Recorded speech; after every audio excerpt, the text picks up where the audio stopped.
BJP ने छत्तीसगढ़ के assembly इंतखाबात के लिए इंतखाबी मंशूर जारी कर दिया है। पार्टी सदर अमित शाह ने रायपुर में इंतखाबी मंशूर जारी किया।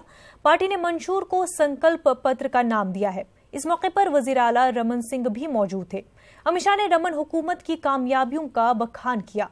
मंशूर में दीगर बातों के साथ साथ 60 बरस से जायद के किसान मजदूरों को 1000 रुपए पेंशन देने का वादा किया है। फ्रूट्स का उत्पादन 14 लाख मैट्रिक टन था, इसकी जगह 102 लाख मैट्रिक टन होता है। मछली 1,10,000 मैट्रिक टन थी, आज 3,75,000 मैट्रिक टन उसका उत्पादन होता है।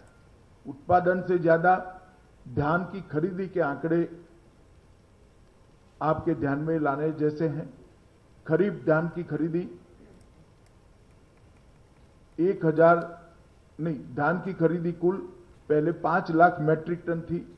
5 लाख मैट्रिक टन से बढ़कर 70 लाख मैट्रिक टन तक पहुंचाने का काम भारतीय जनता पार्टी की रमन सिंह सरकार ने किया है। कृषि का ब्याज दर 14% था, आज 0 है। लगभग सिंचाई की व्यवस्था में बहुत बड़ी बढ़ोतरी की है।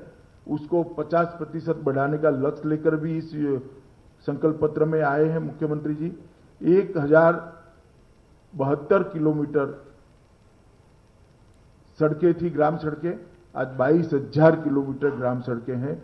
कुल सड़कें 29,000 किलोमीटर थी, उसकी जगह 61,000 किलोमीटर तक पहुंचाने का काम हर क्षेत्र में, चाहे MBBS की सीटें बढ़ानी हो, चाहे इंजीनियरिंग की सीटें बढ़ानी हो, हर क्षेत्र में लगभग 10 गुना बढ़ोतरी करने का काम किया है। मित्रों, राजस्थान असेंबली इंतखाबात की गर्मी आज दिल्ली में भी देखने को मिल रही है। बीजेपी में टिकटों को लेकर माथापीची जारी है। इस सिलसिले में प्रकाश जावड़ेकर के घर पर मीटिंग जारी है। वजीर आला राजे समेत कई सीनियर लीडर इस मीटिंग में शरीक हैं। कल बीजेपी की सेंट्रल कमेटी की मीटिंग है, जिसमें नामों को कतईयत दी जानी है।